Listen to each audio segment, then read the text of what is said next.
Welcome back to the Ranger Shop. My name is Zach. So in this episode we're going to talk about gauges. I don't know if you know this, but with the Ford gauges, especially the oil pressure, it's just a switch. So once it hits its minimum value, boom, you get the gauge in the middle. So you never really know what your oil pressure is. And with these engines, oil pressure is very critical. That's often what causes the tensioners to start rattling, cracking our tensioner guides. As long as you do your regular oil changes, new tensioners every 70,000 miles, maybe 100,000 kilometers, new tensioners, you shouldn't have a problem with these engines. So anyways, the point here is I want to mount some gauges, and I think I want them up here. So these gauges, to make this work, now this is an earlier style. This is Autometer. It's a gauge pod, basically just like that. And that just mounts on top of that pillar, right like that. And I'm going to mount it real nice and low. So these things are going to mount right here. And then part number, let's see, I got a part number here for you. There's the part number.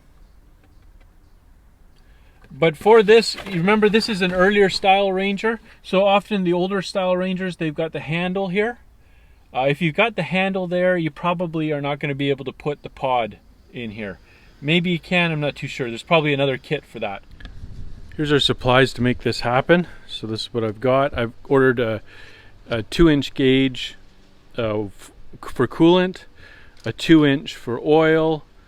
It's just a mechanical oil. You can get an electric oil, which would probably be better in this case, but I got the mechanical.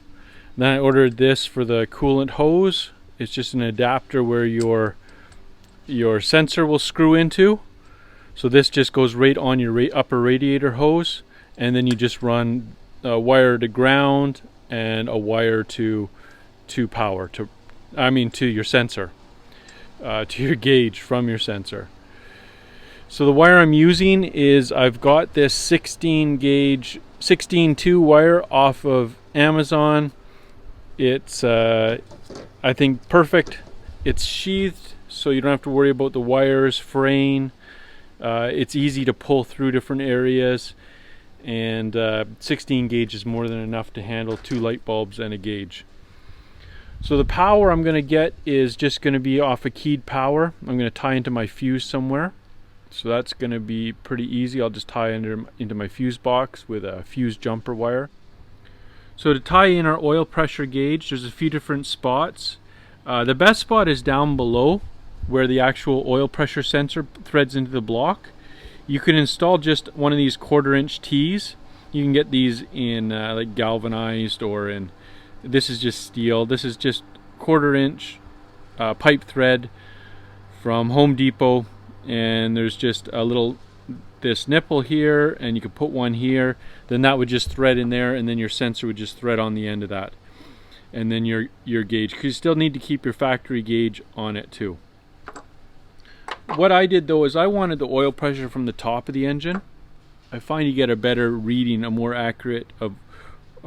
You can have real good oil pressure down below, but if you've got a leak anywhere, or if it's bypassing, you won't know what the oil pressure is to the top. So what I did is I tied in up top here, and I just ran a tube. When I was doing my timing tensioners, I just ran a tube from that back plug through, you can see it right there, through my firewall. And then at the same time that I ran that tube, I ran a wire, just a tiny little wire, so that I could pull my my power wires through there. So I'm going to do that. So I'm going to pull the power wires through, pull my wire through there, get that all lined up, get the gauges in place, get them all done, and then I'll tie up out here. I'll show you what I'm going to do with that coolant hose. So what I did is I took the pod here, the gauge pod, lined it up where I wanted it. I wanted it just above this air vent to let a little bit of air for defrosting the window. So it's only maybe an inch or two above the dash. Then I held it on there, and I drilled the holes to line up the pod onto the pillar, Once that was done, I just marked in here where I wanted my wires and my tube to come through for the oil pressure. So I got those marked. I want to have the bottom of my oil pressure, the top is going to be my coolant. So those are all done.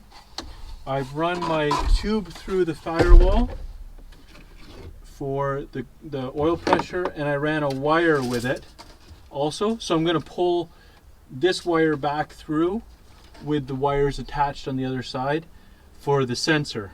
Once I get that through, I'm going to feed a power wire up here. So the power wire is going to run the lights on the gauge, and it's going to provide power for the coolant gauge. So it needs power, ground, and sensor. Okay, here's the wires. So they just come up right through. There's a little spot right in there that you can fish it out through the bottom. So the one that's tied to the wire, this one is the sensor wire, and this is going to be the power wire, power and ground. So to get just a quick caution when you're running your wires around your pedals here, just make sure they're really tie strapped out of the way. Like I'm going to keep these all tied strapped down here where they're out of the way of the clutch and then the brake. So we got the wires in here now, and my oil pressure sensor line, everything's in here. The pillar's back on. These plugs have been drilled for the pod so it can snap on after. So let's just talk about wiring a little bit. First of all, when we're wiring, you want to make sure it's multi-strand, not single strand, not a solid wire, because especially with automotive, you want it to be able to flex. If it doesn't flex, it'll crack.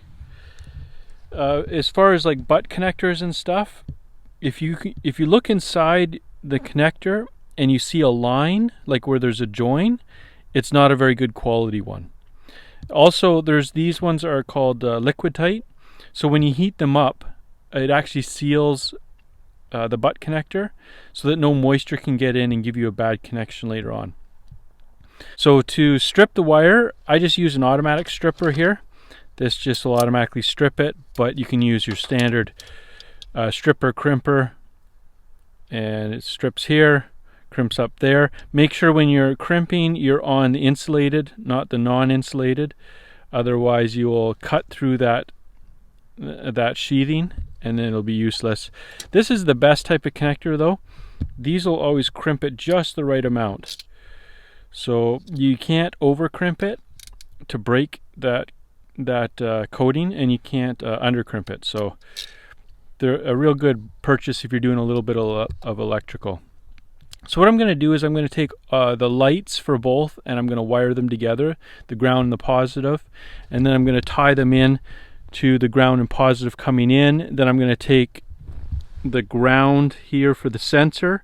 I'm going to tie that into the ground for the lights, and then this is going to be my sensor wire, and then the power from here is going to run the power to the, I'm going to run a little wire up to the sensor, so it's got a power for the sensor, and then also a ground for the sensor, and then power and ground for the lights. So let's get that set up right now.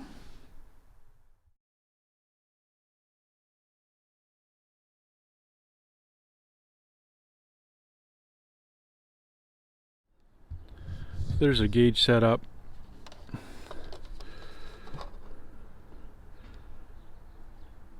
Not as easy as it might have looked, because it was very tight in between the gauge and these rings here to tighten up the gauge in the pod. They should have made a little more room in there. Anyways, they're in there pretty solid now. Now I'm just gonna clip it in place. Okay, so we got the wire run all the way up here. Just fitted in some loom. So it's gonna run down to there. There, I cut it. I thought this was the easiest spot. It was kind of the nicest straight stretch without this wrap that's on the hose. So I cut the hose there, just put a couple clamps on either side of the hose, cut out a chunk of the hose, and then bolted this in. The sensor's in there. This isn't Teflon tape because it needs to ground through this housing. So this is just that PTFE, I think it's called. It's like a sealant you can buy for to seal things, but it'll still allow electricity through. So I'm going to put my ground on here, and then I'm going to put my power on there, and then we should be set. All done. So there's the finished product. You can see it down there underneath. Lots of room down there. So it might be lots of room though because of my body lift, because that would have lifted all of these things too. So I don't know, you might have to watch that it doesn't hit here if you don't have a body lift on your Ranger. This looks pretty good, clean. Let's take a look inside.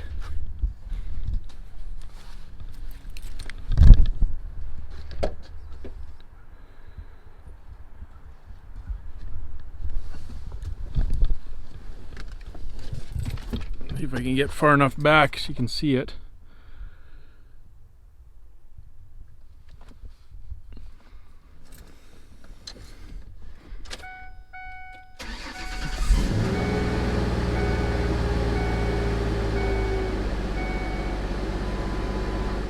So I think it's working okay.